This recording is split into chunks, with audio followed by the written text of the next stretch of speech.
Welcome back. This is the fourth video in the audio recording kit or ARC series for nnels. I'm Steve Brown. This video is about setting up the recording kit in the library and getting started with recording your sample track. You can get started on this fun task as soon as your library lets you know your kit has arrived.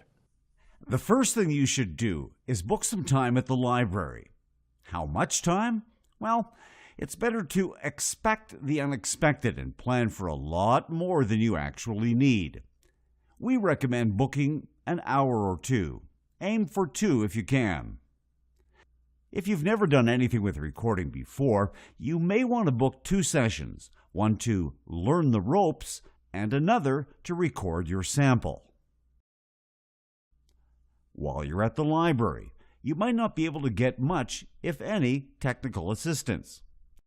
So, expect to do your own troubleshooting unless you've been told otherwise. The first thing you have to do is plug in your microphone and headset. There are 2 ways to attach the microphone and headset.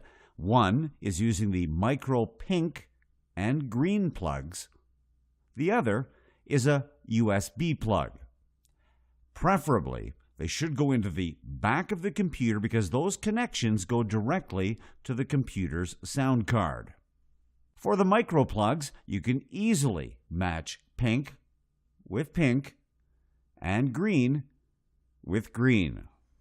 You can also use the USB connector, and it too performs better if it is plugged into the back of the computer. If you can't find the ports you need, just ask a librarian for assistance. Once the headset is plugged in, please restart the computer to make sure the computer recognizes the headset. When the computer is up and running, launch the Audacity recording program. Find the icon that looks like this.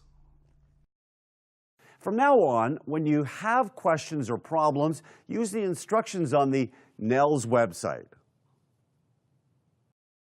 If this is your first time opening Audacity, you may feel overwhelmed by all the buttons and options in this software. But fear not. We'll only use the ones we need to use. By the time this project is over, you'll be comfortable using this software. Maybe, eventually, even using it for your own future recording projects. Once Audacity is open on your screen, check the settings. And please do this every time you sit down to record, or when you reopen Audacity, just in case the settings are lost or changed by someone else.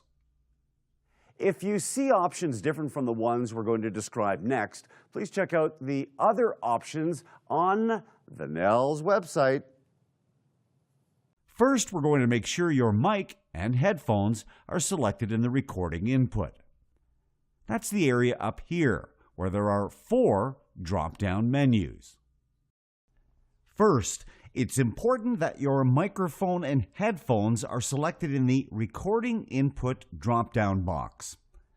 The next step is to find Logitech Model G433 unless you're not using a recording kit, in which case you should select your own microphone from the drop-down list. If you don't see your microphone listed that you would like to use, just reboot your computer. Next, click on Stereo and change it to Mono. This will help limit the final file size of your recordings. Finally, please click on the little box next to the speaker and switch it to Logitech Model G433 or your own headphones if you're not using a kit, so that the audio is played back in your headset rather than over the computer's built-in speakers. Now, it's time to set up the microphone. With everything connected and plugged in, the next step may be the most important of all. Place the headphones comfortably on your head, taking the time to get a good fit. They should fit securely on your ears. Now, position the mic so that it is a couple of inches away from your mouth. I would suggest putting 2 or 3 fingers side by side between your mouth and the mic, just below your bottom lip. With the headset on, You will hear noise around you, but most of that will not be picked up by the microphone. Now you need to test and set your levels. In the meter toolbar, select Start Monitoring so you can see your levels or how loudly you are being recorded. Speak clearly into the microphone, and the green bar of the monitor should move a little. In adjusting your levels, you might be tempted to move the microphone closer to your mouth, but that can cause other problems like popping P's and hissing S's from blowing air into the microphone. So make sure you maintain that important distance between the microphone and your mouth. You can also test by recording a short track. To do that, just click the red recording button and a new track will start. As you speak, you may see peaks and valleys in your speech. They should be nice and spread out across the graph. If they're concentrated in a narrow band along the center line, you need to speak a little louder, but please don't yell. If the levels go into the orange and red, you are too loud. It will clip the sound and it will not be usable. Do not record if this is the case. Please refer to the help instructions on the NNels website. When you're done making your test recording, you can click the X button in this corner to delete it. If you're having trouble getting your levels just right, err on the side of recording too quietly rather than too loudly. It's easier to amplify your final recording than to deal with clipping. The only problem with amplification is that it amplifies everything, including the background noise, so spend some time getting good levels. Now it's time to produce your recording sample. Please go to the NNels website and follow the step-by-step instructions there on how to record a sample. You'll learn some basics about using Audacity, like saving files, editing your files, exporting, and uploading your recording when you're done. Once you've uploaded your sample recording, someone will review it to make sure you're ready for liftoff. They'll be listening for volume, enunciation, background noise, and the requirements laid out in the instructions. When you hear back from the NNels team that your sample is good, you are ready to record your book. Make sure you have your book and your book recording plan ready and filled out. You will also need the upload link that we sent to your email account and bring an extra USB stick if you have one.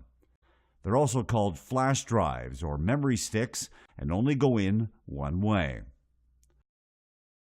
There should be a memory stick with the recording kit, but if you bring your own flash drive, it will allow you to save a backup copy. I'm Steve Brown.